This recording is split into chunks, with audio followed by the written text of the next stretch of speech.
Hola, soy Alicia Abad García y trabajo en el Instituto de Telecomunicaciones y Aplicaciones Multimedia de la Universidad Politécnica de Valencia. En 2019 organizamos en el Palacio de Congresos el Global 5G Event, un evento internacional donde se dieron cita más de 1000 personas de todo el mundo, tanto en presencial como en streaming.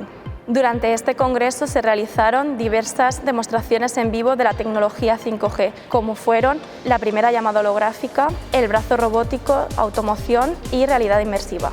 Todo esto fue posible gracias a las infraestructuras del Palacio de Congresos y a la experiencia de los técnicos que nos ayudaron y nos apoyaron en todo momento. Por ello hemos elegido el Palacio de Congresos como sede para futuros eventos como puede ser el V5G Day. En este evento participarán numerosos expertos en 5G, tanto de forma presencial como online mediante streaming. Este evento dará lugar a la digitalización del tejido empresarial de la Comunidad Valenciana, por lo que podemos decir que el Palacio de Congresos, tecnológicamente hablando, es 5G.